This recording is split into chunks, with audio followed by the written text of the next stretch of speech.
Hey there, this is Pranshu Verma and this is our next lecture, our first lecture on electric potential and capacitance. Okay, अपन लोग electrostatics पहला chapter जो था उसको ख़त्म कर चुके हैं, जिसमें अपन लोगों ने इलेक्ट्रोस्टैटिक फोर्स सीखा है, इलेक्ट्रिक फील्ड सीखी है, फ्लक्स सीखा है और उसके गॉस लॉ सीखा है, ठीक है, उसके एप्लीकेशन सीखे हैं, ये सारी चीज़ें थी।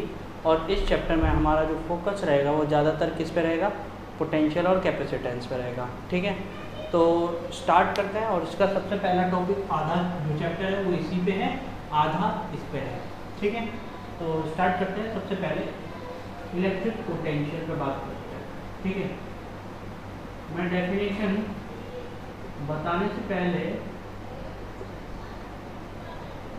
इसकी डेफिनेशन बताने से पहले चीज़ों को थोड़ा सा ध्यान में आपके लाना चाहूँगा, ठीक है। देखिए जरा, हम जानते हैं कि हमारा जो फोर्स था वो क्या था, के Q1 Q2 upon R square, ठीक। यहाँ पे जरा हम इसको स्पेसिफाई करता हुआ मैं, तो के को चलो एक काम करते हैं,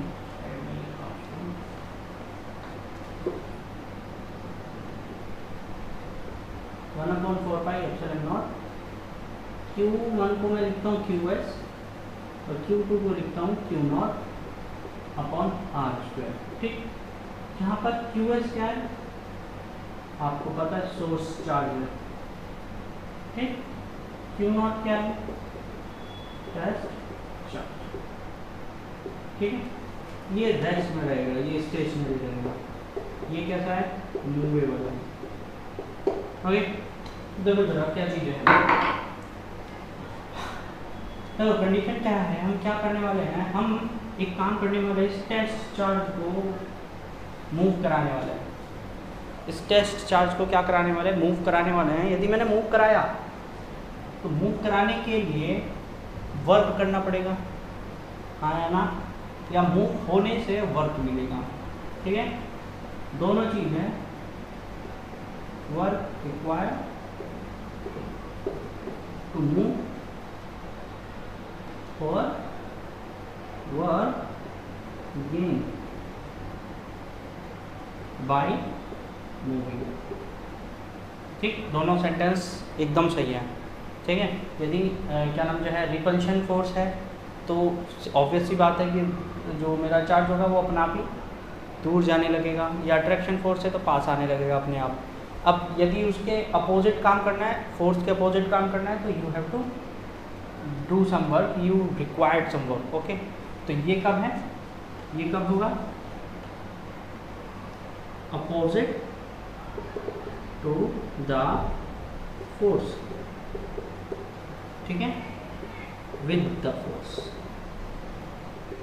ये चीज़ें बताने वाली, लिखने वाली नहीं है जो मैं चीज़ें बता रहा हूँ अभी, ये केवल सुनने वाली हैं और समझने वाली हैं, ओके। तो लिखना चाहो तो लिख सकते हो, ऐसा कुछ नहीं है, लेकिन इसको समझो, ज़्यादा बेहतर होगा, ज़्यादा समझोगे, ठीक है।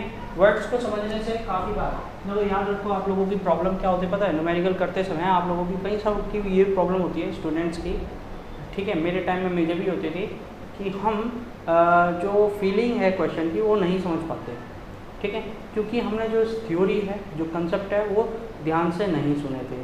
यदि हम ध्यान से सुने इन चीज़ों को, इन चीज़ों को एक्सेप्ट करके ध्यान से सुने, तो हम जो क्वेश्चन होते हैं उसकी फीलिंग को समझ पाते हैं, फील क्या करवाता है क्वेश्चन, ठीक है। तो इनको ध्यान से समझो। तो अपने को ये पता है कि वर्क रिक्वायर्ड है या वर्क डन है, दोनों चीज़ें हो सकती हैं, वर्क गेन है, ओके। तो देखो याद रखना कि भाई जब भी यहाँ पे हम वर्क डन करेंगे तो हम वर्क डन को आप सीधे सीधे ये नहीं लिख सकते जो आपने 11th में पढ़ा था, FS cos थीटा। क्यों? ऐसा एक क्वेश्चन मैंने उसमें भी कराया था, एडवांस के क्वेश्चन में था शायद, है ना, या जेईई मेंस के क्वेश्चन में था, ठीक है। खैर छोड़ो उस चीज़ को, और एक्सरसाइज में भी दिया था मैंने, 7 क्वेश्चन में से एक था, ठीक। क्यों नहीं कर सकते, क्योंकि इस कंडीशन में जब हमारा चार्ज मूव हो रहा हो, ठीक है, तो वहाँ पर जो होता है फोर्स होता है वेरिएबल, कैसा होता है, वेरिएबल होता है, कांस्टेंट नहीं है, फोर्स इज नॉट कांस्टेंट। और यहाँ पे इस फॉर्मूले में जो फोर्स फॉर्मूला यूज होता है वो यूज होता है कांस्टेंट का लिए, ओके। तो अपन लोग यदि फोर्स को कांस्टेंट नहीं है तो वर्क डन कैसे निकालेंगे? तो हम क्या करते हैं, प्रोसेस समझ लो इस चीज़ का। हम क्या करते हैं, उसके पाथ को देखते हैं, रास्ते को देखते हैं, ठीक है। अब उसके रास्ते में हम एक छोटा सा, बहुत ही छोटा सा डिस्प्लेसमेंट एलिमेंट मान लेते हैं। क्या मान लेते हैं? Displacement element. ये प्रोसेस जो मैं समझा रहा हूँ आपको, ये किसी भी चैप्टर में लग सकता है और कहीं पर भी लग सकता है। ये ज़रूरी नहीं है कि यहाँ पे इलेक्ट्रोस्टैटिक्स में ही काम आएगा।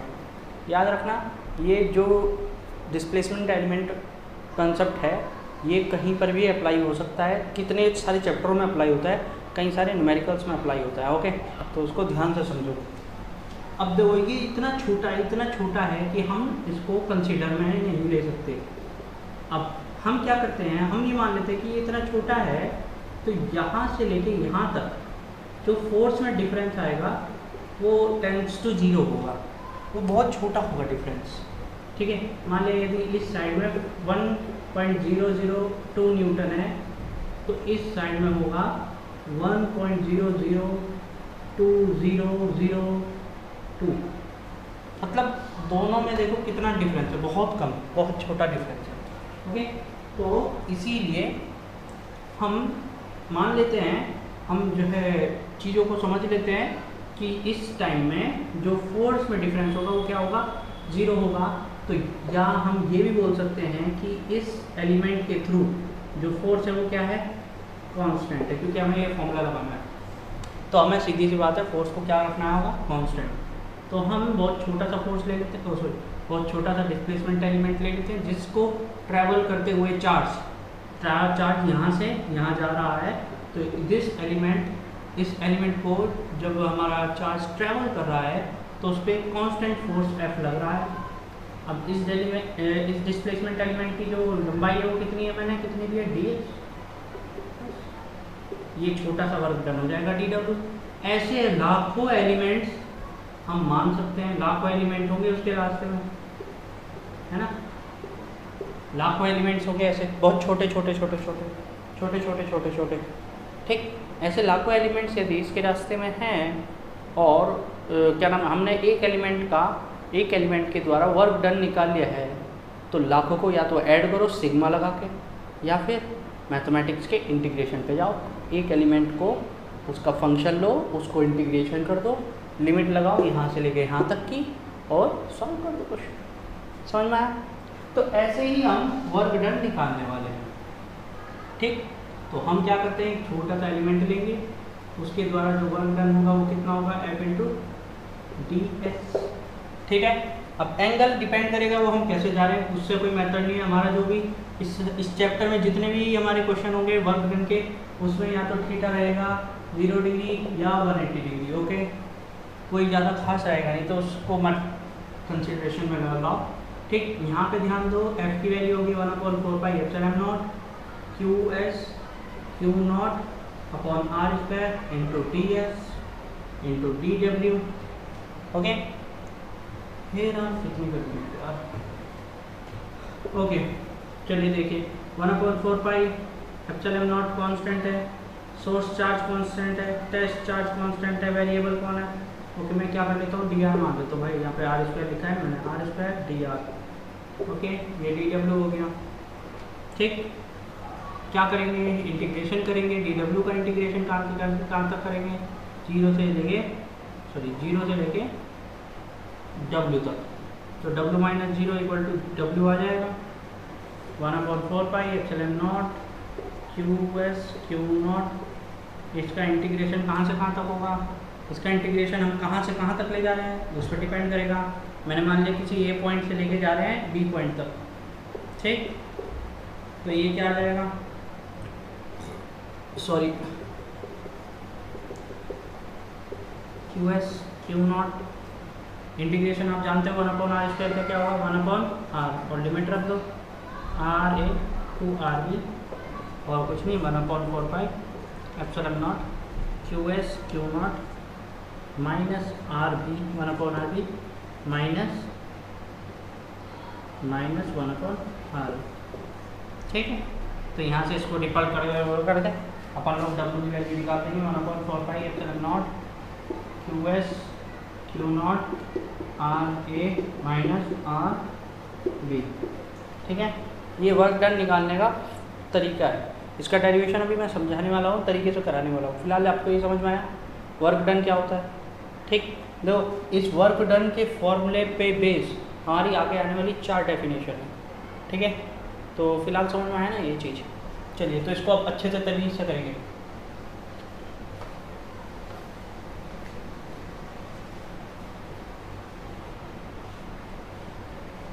चलो,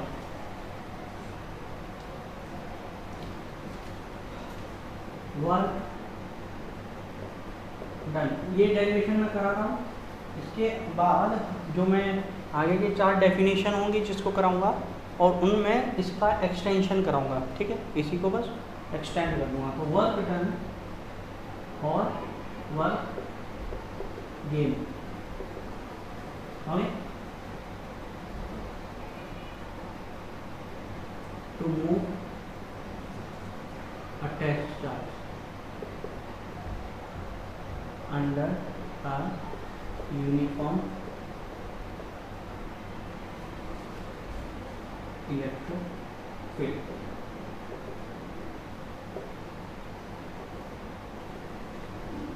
ठीक, तो ध्यान से देखो इसका डेरिवेशन। सीधी सी बात है, कोई सोर्स चार्ज होगा यहाँ पे, अपन लोग ये मान लेते हैं एक सोर्स चार्ज है। एक काम करता हूँ, मैं प्लेट ले लेता हूँ। प्लेट लेने से क्या होगा फायदा,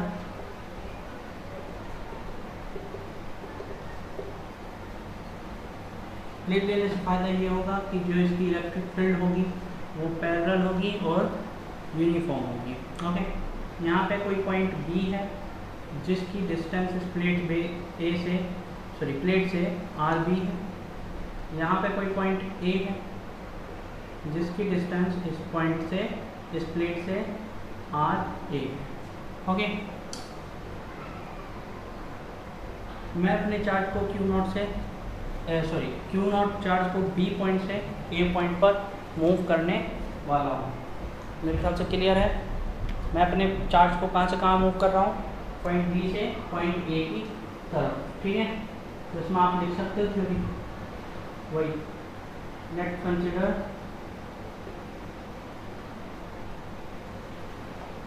source charge QS having uniform electric field. हालांकि इसका मतलब नहीं है कोई हमारे को भी uniform electric field. Okay, there is a test charge, there is a test charge on point B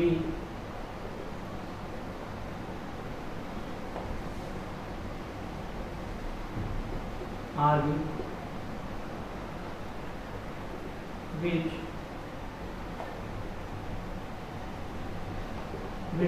displaced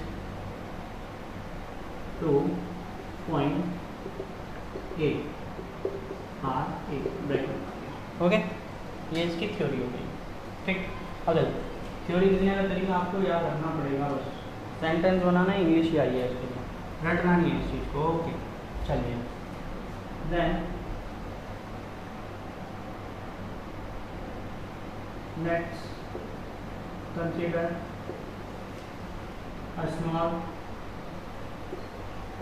displacement element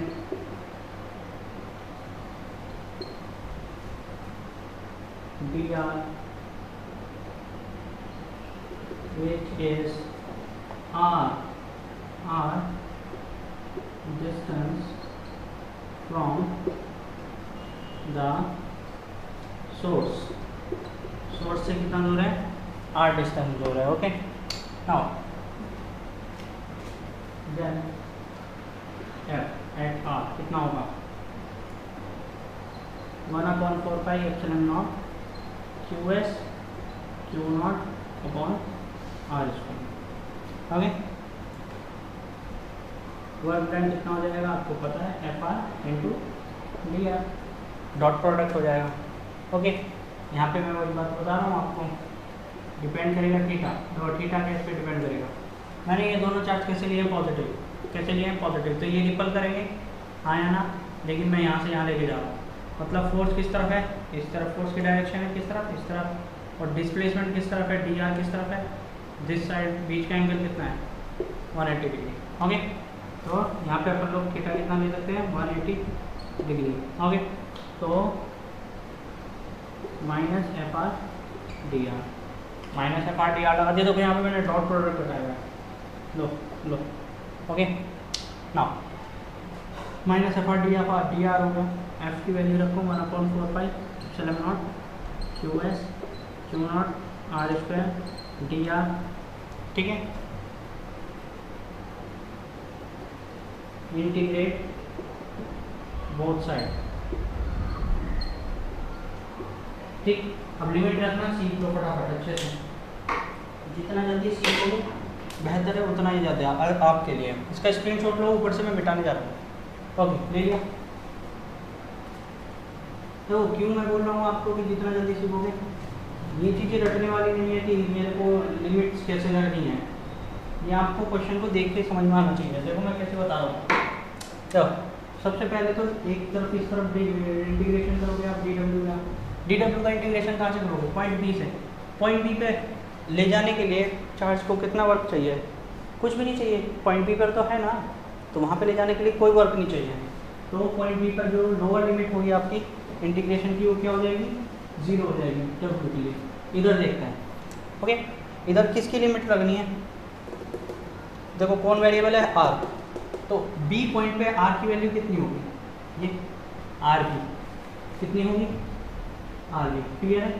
अब अपर लिमिट देखते हैं, तो मैंने मान लिया कहाँ तक लेके जा रहा हूँ मैं, पॉइंट ए तक लेके जा रहा हूँ, कहाँ तक लेके जा रहा हूँ, पॉइंट ए तक लेके। यदि मैं पॉइंट ए तक अपने चार्ज को लेके जा रहा हूँ, तो पॉइंट ए पर वर्क डन कितना होगा, मैं मान लिया डब्ल्यू होगा, तो मानने की चीज़ें इसी की वैल्यू निकालनी है, इसी की तो वैल्यू निकालनी है। बी से ए तक ले जाने में कितना टाइम लगा, तो ए पर मैंने टोटल वर्क डन मान लिया कितना, डब्ल्यू होगा। ओके, और ए पॉइंट पर आर की वैल्यू कितनी होगी, आर, काम खत्म, कितना आसान है, तो लिमिट रखना 2s q not r square d r. ठीक, यहाँ पर हो गया डब्ल्यू माइनस 0 इक्वल टू डब्ल्यू इक्वल टू 1/4 एप्सिलॉन नॉट बाहर, क्यू नॉट क्यू एस बाहर, ओके, 1/r स्क्वायर का इंटीग्रेशन क्या होगा, -1/r। ओके, एक माइनस पहले से भी चलता आ रहा था इसमें, और कहाँ से कहाँ तक, आर बी से आर ए तक, माइनस को बाहर निकाल दो। ठीक, नीचे का भी स्क्रीनशॉट ले लेता होगा आपने, मैं हटा रहा हूँ उसको भी। ओके, ये हो गया डब्ल्यू, डब्ल्यू equal to 1/4 epsilon not q s q not, ये माइनस और ये माइनस गया। ठीक, अपर लिमिट पहले 1/r माइनस 1/r।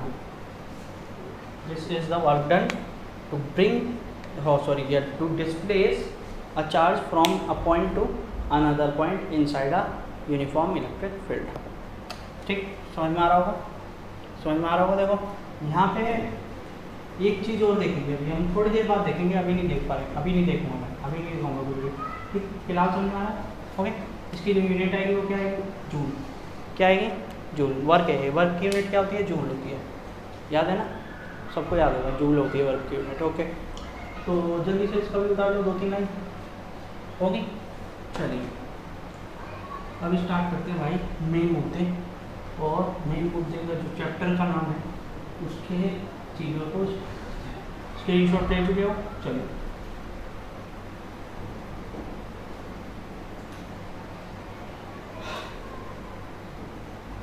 सबसे पहले नाम आएगा बेस से स्टार्ट करेंगे, इलेक्ट्रिक या इलेक्ट्रोस्टैटिक पोटेंशियल एनर्जी।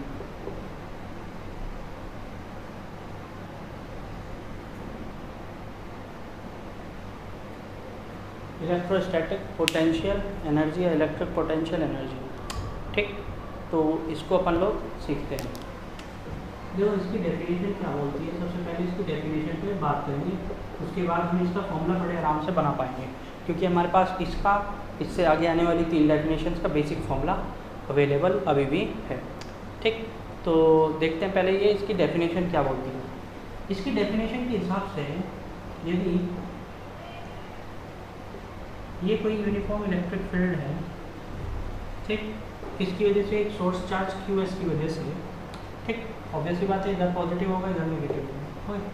अब ये क्या बोल रहा है कि यदि Q0 कोई चार्ज इन्फिनिटी पे रखा है, कहाँ रखा है, इन्फिनिटी पे, याद रखना टेस्ट चार्ज हम किसको लेते हैं हमेशा, Q0 को, और वो बहुत स्मॉल होता है, वेरी वेरी स्मॉल होता है, जीरो नहीं लेते इसको, कभी भी जीरो नहीं लेंगे, लेकिन स्मॉल होता है बहुत ज़्यादा, ठीक है, नेग्लिजिबल कभी कभी लेना पड़ता है कुछ न्यूमेरिकल्स में, लेकिन वो एडवांस के न्यूमेरिकल होंगे, तो बहुत ज़्यादा छोटा होता है। सोर्स चार्ज के रेस्पेक्ट में इसकी इलेक्ट्रिक फील्ड जीरो होती है, ठीक है, आप ये बोल सकते हो Q0 has no electric field. हम ऐसा क्यों करते हैं, यदि मैंने इसको यहाँ पे ला के रखा तो इसकी भी खुद की इलेक्ट्रिक फील्ड होगी और ये भी इलेक्ट्रिक फील्ड है, तो वहाँ पे नेट इलेक्ट्रिक फील्ड बनेगी। इसीलिए हमने क्या मान लिया, इसकी इलेक्ट्रिक फील्ड बिल्कुल जीरो है, बहुत छोटा चार्ज है, इसके रेस्पेक्ट में बहुत छोटा चार्ज है, तो इसकी जो फील्ड है, इसकी फील्ड पर कोई इफेक्ट नहीं कर पाएगी। ओके, इस चीज़ को याद रखना, ये चीज़ें याद रखनी है आप लोगों को, ठीक। तो क्या है, इसकी डेफिनेशन क्या बोलती है कि यदि कोई Q0 चार्ज इन्फिनिटी पे रखा है, इन्फिनिटी कहाँ होता है, जहाँ पर कोई भी फोर्स नहीं लग रहा हो, नेट फोर्स बॉडी पर कितना हो, किसी भी चार्ज पर जीरो हो, ठीक है, उसकी जो एनर्जी हो वो भी कितनी हो, जीरो हो, टोटल एनर्जी उसकी कितनी हो, जीरो हो। ओके, बेसिकली पोटेंशियल एनर्जी को हम बोलते हैं कि जीरो होती है वहाँ पे, ठीक। तो ऐसा पॉइंट को क्या बोलते हैं हम, इन्फिनिटी। ओके, अब यदि कोई टेस्ट चार्ज इन्फिनिटी पे रखा है और मैं उसको उठा के इन्फिनिटी से किसी पॉइंट A पर लेके आता हूँ जिसकी डिस्टेंस यहाँ से RA है, तो जो वर्क डन मुझे करना पड़ेगा वो ही होगा इलेक्ट्रोस्टैटिक पोटेंशियल एनर्जी। समझ में आया? If I bring a test charge from infinity to a certain point inside a uniform electric field, the work done that or work gain, okay, the work done पे ज़्यादा focus करते हैं, या work required to us that is called as electrostatic potential energy। Clear है, समझ में आया? बहुत आसान था। चलिए, तो इसकी पहले डेफिनेशन लिख लो और ये फिगर तो बना ही लो, चलो। ओके, क्योंकि फिगर से डेफिनेशन हमेशा याद रखती है। इसकी डेफिनेशन क्या लिख रहे हैं हम, work done to bring a charge from infinity to a certain point inside a uniform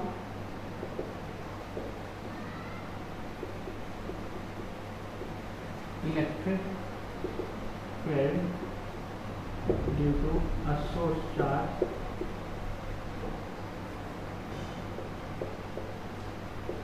is called as electrostatic potential energy। ठीक, उसको हम क्या बोलेंगे, इलेक्ट्रोस्टैटिक पोटेंशियल एनर्जी। ठीक है, हम इसको रिप्रेजेंट कैसे करेंगे, it is represented by you. किससे रिप्रेजेंट होती है, यू से।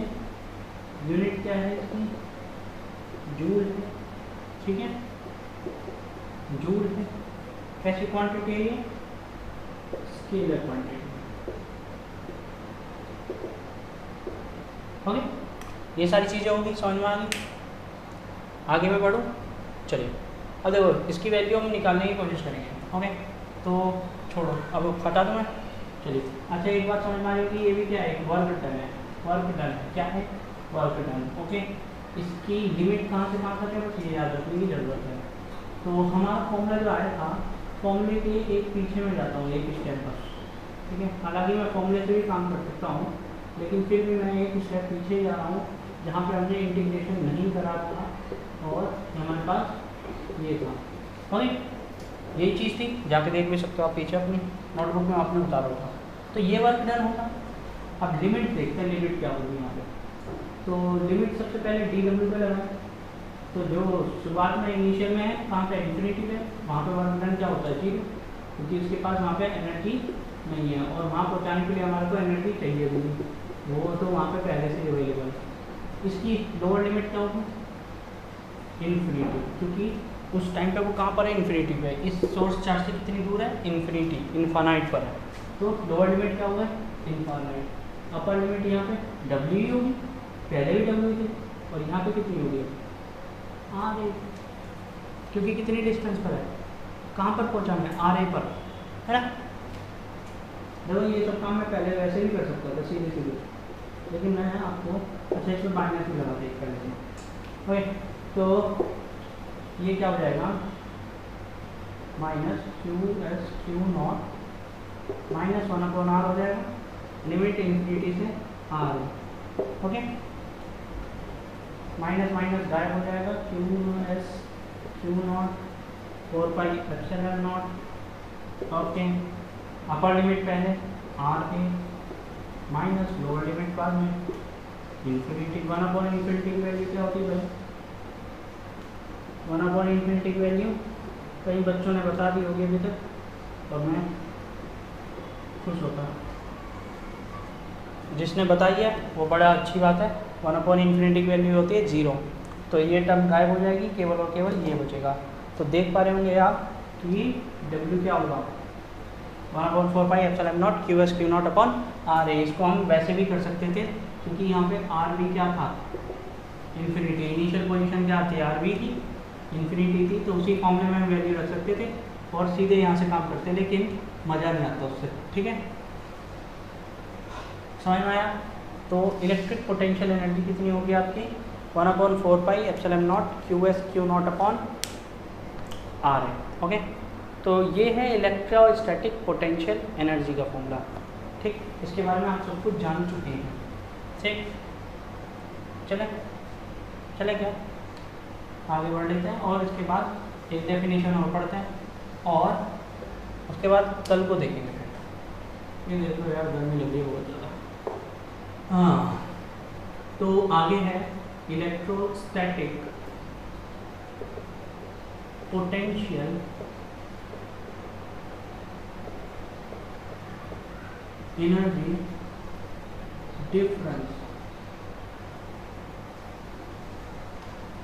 ठीक। देखिए, जो मैंने कुछ 7 क्वेश्चन दिए थे एक्सरसाइज के, और मैंने उनका सॉल्यूशन सब बच्चों को भेज दिया है। जिसको ना समझ में आया हो वो कर ले, और इसके बाद अपन लोग उसको, यार उसको भी तो करना था, ठीक है, उसको घड़ी वाले क्वेश्चन को भी अपन सॉल्व करेंगे। चलिए फिलहाल इसको देखिए, इसकी डेफिनेशन क्या बोलती है। इसकी डेफिनेशन बोलती है, देखो, इलेक्ट्रोस्टैटिक पोटेंशियल एनर्जी डिफरेंस क्या कहता है कि work done to bring a charge from a certain point to another point, ठीक, certain point to another point, वही फिर कहानी, inside a uniform electric field, uniform electric field is called as, ये इसका मैं शॉर्ट फॉर्म लिख दे रहा हूँ, EPED, ठीक है, EPED, okay, is called as EPED। Okay, same quantity में ही है, यूनिट जूल ही होगी इसकी भी, स्केलर क्वांटिटी ये भी है, ओके, और इसको रिप्रेजेंट करते हैं हम डेल्टा यू से, it is represented by delta U. Okay, अब देखो इसकी कहानी क्या है इसको समझ लो, और इसका डेरिवेशन हम पहले ही कर चुके हैं। ये क्यू एस है, इसकी वजह से एक इलेक्ट्रिक फील्ड है, ओके, ये क्या बोलती है कि एक सर्टेन पॉइंट से दूसरे सर्टेन पॉइंट पर जाना है, ठीक है। दोनों सर्टेन पॉइंट है, मतलब जिनका हमें लोकेशन पता है। लोकेशन पता है इसका मतलब वो हमारी फील्ड के अंदर है। हमें पता है इसका मतलब सोर्स को पता है। सोर्स को पता है इसका मतलब सोर्स की औकात में है, सोर्स की लिमिट्स में है दोनों पॉइंट। इसका मतलब दोनों पॉइंट किस में है, फील्ड के अंदर है। और इसका डेरिवेशन हम पहले कर चुके हैं क्वेश्चन में, बस हमें क्या करना है, डब्ल्यू निकाल ये कर देंगे। ओके, वो ही डेरिवेशन जो पीछे किया हुआ है ना, वो सारा का सारा डेरिवेशन हमें उतारना है, बस और कुछ नहीं। 1/RA minus 1/RB। समझ में आया? ये वही चीज़ थी, अभी पीछे डेरिवेशन किया है सबसे पहले इसका, ठीक है। अब देखो कितनी जल्दी हुआ ये, है ना। दूसरे वाला बड़े आराम से समझ में आया, यदि पहला समझ में आ गया तो दूसरा बड़े आराम से समझ में आएगा, और तीसरा और चौथा इससे भी जल्दी समझ में आएंगे, ठीक है। वहाँ पे बस एक चीज़ और कम कर देनी है, ठीक है, वो बताऊँगा मैं कल को। वहाँ पे हम टेस्ट चार्ज पे यूनिट रख के काम करेंगे, ठीक। तो वो कल को देखेंगे, इसका स्क्रीनशॉट लो फटाफट, ले लिया। चलिए अब देख लेते हैं फटाफट घड़ी वाला क्वेश्चन और उसका सॉल्यूशन निकाल लेते हैं हम।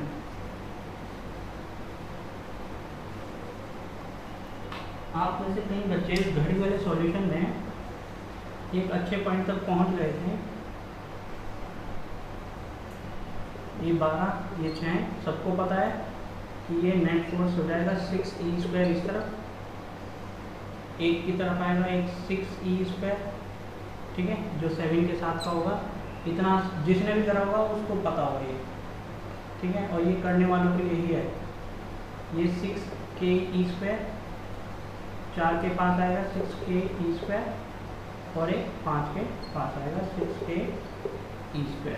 ओके, तो देखो यहाँ पे जो फालतू की लाइन है उसको हटा देते हैं, ठीक। अब देखो यहाँ पे कई सारी फोर्सेस हैं, तो हम बेहतर क्या करें, हम कर लेते हैं ये कंपोनेंट ब्रेक। जितना अच्छा होगा कंपोनेंट ब्रेक कर लेते हैं, ठीक है। कंपोनेंट ब्रेक करने का क्या तरीका होता है, एक्स और वाई एक्सिस में कंपोनेंट तोड़ देना, ठीक है। तो ये पॉजिटिव वाई, ये नेगेटिव वाई, ये प्लस वाई एक्स, ठीक। सबसे पहले इसका, तो ये तो केवल और केवल एक्स एक्सिस में तो 6KE²। इसको देखो भाई, देखो ये है, मैंने कल भी बताया था, ये 90 डिग्री है, ये 60 डिग्री होगा और ये 30 डिग्री होगा। कोई भी आपको बता सकता है, ये मैथ्स का भी क्वेश्चन है ये, ठीक है। तो इसका कंपोनेंट क्या होगा, 2 वाले पर जो 6KE² है, इसका एंगल 30 है, उसका क्या होगा कंपोनेंट 6KE² cos 30। ऐसे ही इसका भी तो होगा, ये जो 4 पर होगा उसका भी तो यही होगा, है ना। तो इसका भी क्या लिख दूँ, 6KE² cos 30, ओके। और एक क्या होगा, एक cos 60, 6KE² cos 60, और इसका भी क्या होगा 6KE² cos 60, ठीक। ये हमारे 5 फोर्स एक्स एक्सिस पे लगेंगे। इसका एक कोस कंपोनेंट, इसका कोस कंपोनेंट, इसका कोस कंपोनेंट, इसका कोस कंपोनेंट, और ये टोटल का टोटल। इसका कोई कंपोनेंट नहीं लगेगा क्योंकि ये कम्प्लीटली वाई एक्सिस में, ओके। अब वाई एक्सिस में कंपोनेंट होते हैं, इसका वाई एक्सिस में क्या जाएगा, 6KE² sin 60, 6KE² sin 30।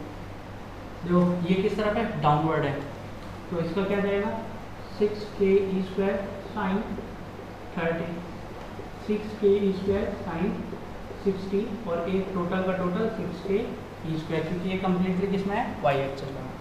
तो देखो ये है सेम वैल्यू होगी इनकी और इसकी अपोजिट होंगे, तो ये दोनों ये दोनों पेयर और ये दोनों पेयर एक दूसरे को क्या कर देंगे, न्यूट्रल।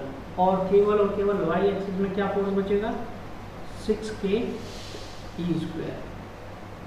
अब एक्स एक्सिस में देखते हैं, यहाँ पर है 5 फोर्स सेम डायरेक्शन में, तो सारे के सारे क्या हो जाएंगे, ऐड। जब भी कोई भी वेक्टर सेम डायरेक्शन में तो उनको ऐड करते जाओ, आगे आगे आगे बढ़ाते जाओ, ऐड करते जाओ, और यदि अपोजिट है तो उनको सब्सट्रैक्ट करते जाओ, ठीक है। तो 6KE² cos 60, 6KE² cos 60, cos 60 की वैल्यू 1/2, तो ये 3KE², 3KE², ये इसकी वैल्यू कितनी हो जाएगी, 3KE², 3KE²। तो और ये दोनों ऐड होकर कितना हो जाएगा, 6KE²। कोई दिक्कत, इसको देखो, ये क्या हो जाएगा मेरे ख्याल से cos 30 की वैल्यू कितने होते हैं, √3/2, मतलब ये 3k² प्लस 3k² है ना, ये दोनों मिलके कितने हो जाएंगे 6√3k² और ये 6k² 12ke² plus 6√3ke²। Okay, इसको थोड़ा सा कर लेते हैं समराइज। 6ke² कॉमन, ये हो जाएगा 2 और ये हो जाएगा √3, 2 प्लस √3, 6ke², ये फोर्स हो गया और 6ke² वाई एक्सिस में हो गया। दो फोर्सेस हैं परपेंडिकुलर टू ईच अदर हैं, तो नेट फोर्स क्या हो जाएगा, दोनों का स्क्वायर करके ऐड करो और अंडर रूट कर दो। 6ke² का whole square plus 6ke² 2 plus √3 का whole square. Okay, 6ke² common लो और बाहर निकाल दो। यहाँ पे क्या बचा है 1 और यहाँ पे क्या बचा 2 प्लस √3 का होल स्क्वायर। तो ओपन करो 4 प्लस 3 प्लस 4√3, ठीक है। तो ये हो जाएगा 6ke² अंडर रूट ऑफ 4 5 5 और 3 8 8 प्लस 4√3, ठीक। तो देखो यहाँ पे 8 है, यहाँ पे 4 है, 4 कॉमन आगे बाहर आ सकता है, 4 कॉमन लोगे अंडर रूट से बाहर निकालोगे कितना बचेगा 2 और 2 × 6 12ke² इंटू यहाँ पे कितना बचेगा 4 कॉमन लिया था, यहाँ पे 4 बचा, यहाँ पे कितना बचा 4 गया 4 यहाँ पे काम खत्म कर दो आप इसका आंसर। निकालना चाहो तो इसके आगे भी निकाल सकते हो, √3 की वैल्यू 1.7 होती है, 1.7 प्लस 4 हो जाएगा 5.7 और 5.7 का अंडर रूट निकालोगे फिर आप, है ना, और 5.7 का under root I think so 2.4 के आसपास आएगा। 2.4 की मल्टीप्लाई 12 में करोगे, आंसर यहाँ पे काफ़ी ठीक है, ठीक। तो इस तरीके से क्वेश्चन करना था। तो जिसको समझ में आया बहुत अच्छी बात है, नहीं समझ में आया तो थोड़ा सा इसको दोबारा से देखना, तिबारा देखना, नहीं समझ में आया फिर भी एक बार और देख लेना बस। नहीं समझ में आया तो मेरे से बात कर लेना व्हाट्सएप पे, और व्हाट्सएप पे मैंने ग्रुप पे आपको सॉल्यूशन भेज दिया, तो उन सॉल्यूशन को चेक कर लेना। सबके लगभग सभी क्वेश्चन के आंसर जो थे वो गलत दिए हुए थे बुक में, मैंने लगभग सबको सही कर दिया। एक क्वेश्चन था जिसका आंसर सही दिया हुआ था, उसके अलावा सब गलत थे, ठीक है।